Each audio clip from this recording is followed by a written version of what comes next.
I always believed family dinners were sacred. They were moments where laughter echoed around the table, stories were shared, and bonds grew stronger. When my son Mark told me he wanted me to meet his fiancée, Claire, I felt a mix of excitement and nerves. She was about to become part of our family, and I wanted everything to go perfectly. The evening began beautifully.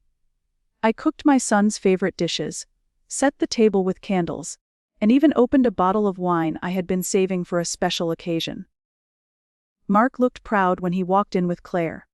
She was strikingly elegant, her smile polished, her movements graceful, the kind of presence that filled a room.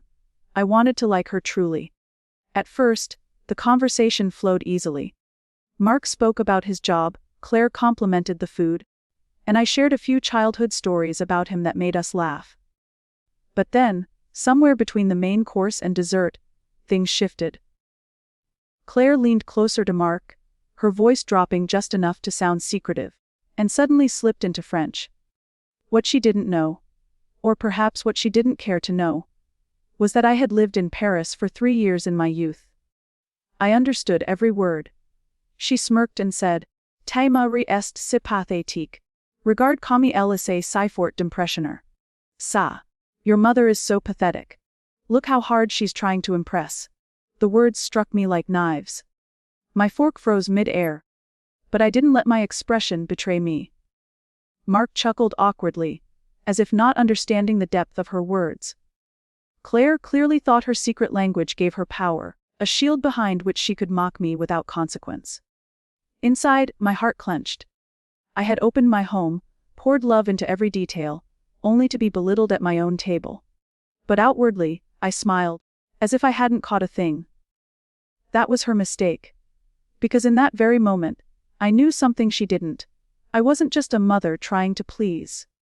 I was a woman who had faced storms, who had endured betrayals, who had survived worse than an arrogant fiancé's cruel whispers.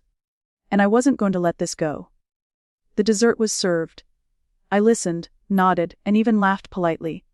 But deep inside, I made a silent promise. Claire would regret underestimating me. And this dinner was only the beginning. After that dinner, I couldn't shake the sting of Claire's words. They repeated in my head like a cruel echo. So pathetic. Every time I replayed her smirk, my chest tightened. But I didn't say a word to Mark. Not yet. Instead, I paid closer attention. Over the next few weeks, Claire came by often. At first, I tried to keep an open mind, convincing myself maybe she'd been nervous, maybe it was a misunderstanding. But the truth revealed itself quickly. She was polite in front of others, but when she thought no one was listening, her mask slipped. I overheard her on the phone once, speaking again in French. Je ne supporte pas sa maison. Chast tellement vieux. Elle croit vraiment que c'est impressionnant. Ça. I can't stand her house, it's so old. Does she really think it's impressive? Another time, she laughed about the way I dressed, mocking my simple sweaters and comfortable shoes. She called me provincial, a word dripping with condescension, like I was some clueless, small-town woman beneath her standards.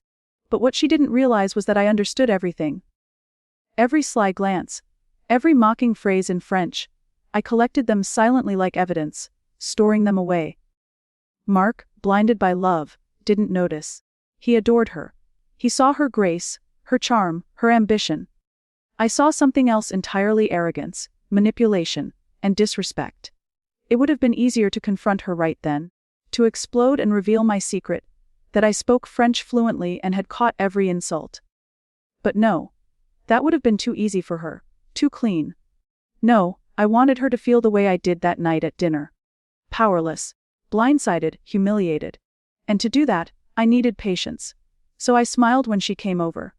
I asked about her family, her work, her future with Mark. I played the part of the doting mother-in-law to be. Claire thought she was clever, thought she had me fooled. But the truth was, the game had only just begun. Because soon, very soon, she would discover that underestimating me was the biggest mistake she ever made. The more time I spent observing Claire, the clearer her intentions became. She wasn't just arrogant, she was strategic. She wanted control over Mark, over his decisions, over his future, and eventually, over me. One evening, while we were having coffee, she slipped again. She thought she was whispering softly enough for me not to catch it, but my ears were sharp. She muttered in French. Un jour, tout cela sera tu nous.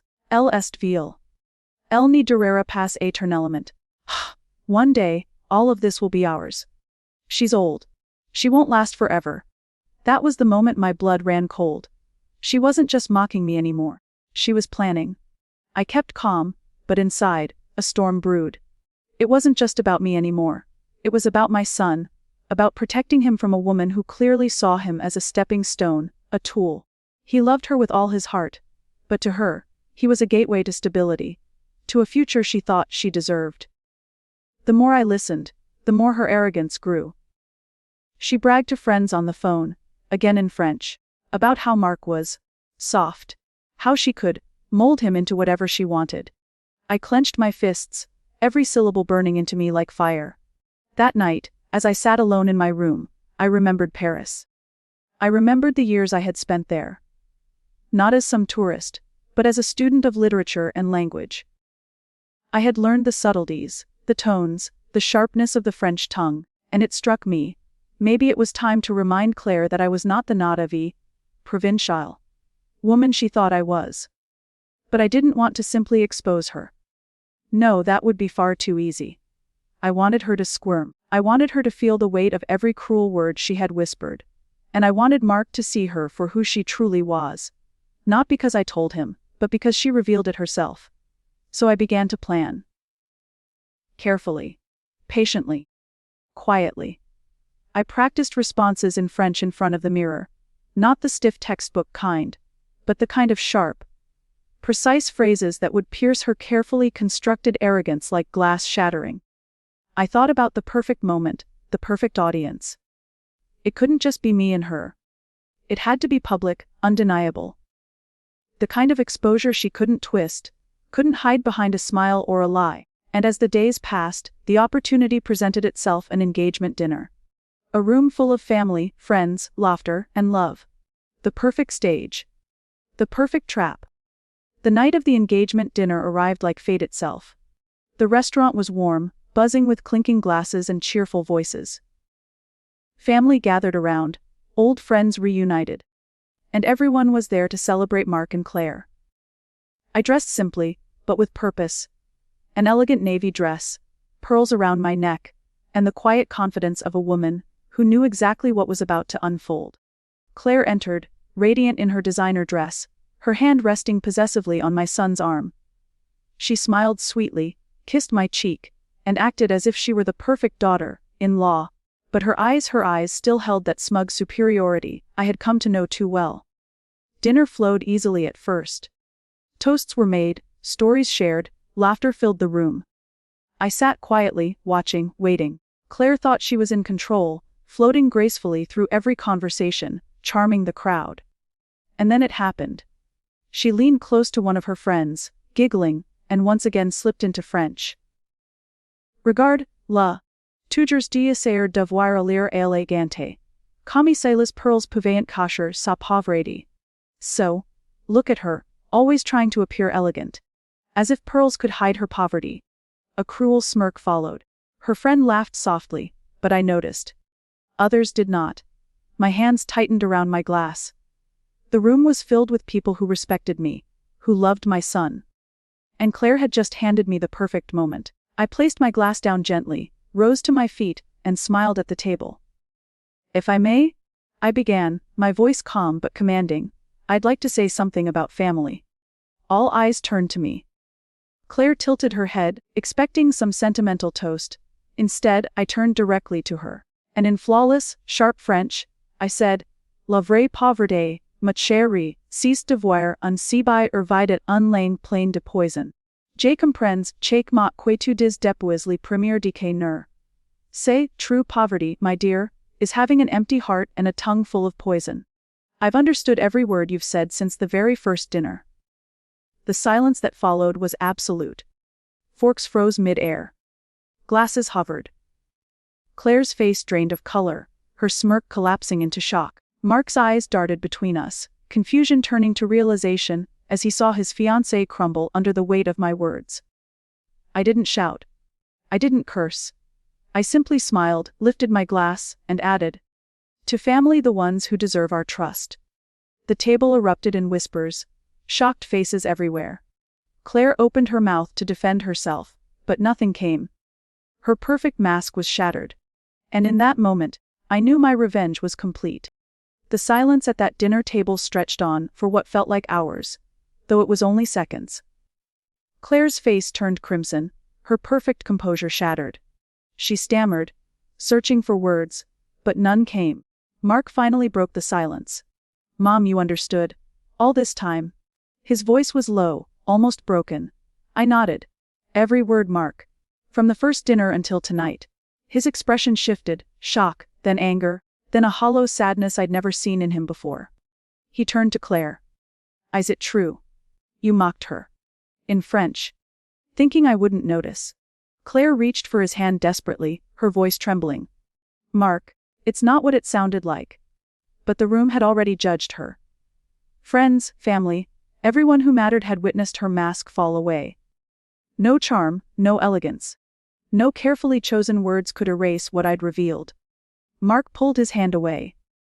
His jaw tightened as he whispered, "I thought you loved me. I thought you respected my family." Her eyes darted around the table, pleading, but no one came to her defense. For the first time, Claire looked small, stripped of the power she believed her language gave her. I didn't gloat. I didn't need to.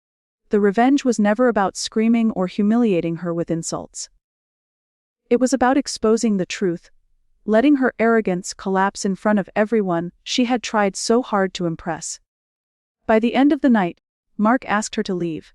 She stormed out, humiliated, her heels clicking against the floor like the final notes of a failed performance.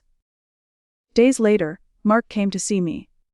His face was pale, his eyes heavy with heartbreak. He admitted he had ended the engagement. "You were right, Mom," he said softly. "She wasn't who I thought she was. Thank you for showing me before it was too late." I hugged him tightly, but I didn't say "I told you so." This wasn't about victory. It was about protection. About family. About love. And as I stood there in my quiet home, I thought back to that first dinner. How Claire had smirked, certain that I was too simple, too ignorant, too weak to understand her cruelty. But she was wrong. Because I understood every word. And in the end, it was her silence that spoke the loudest.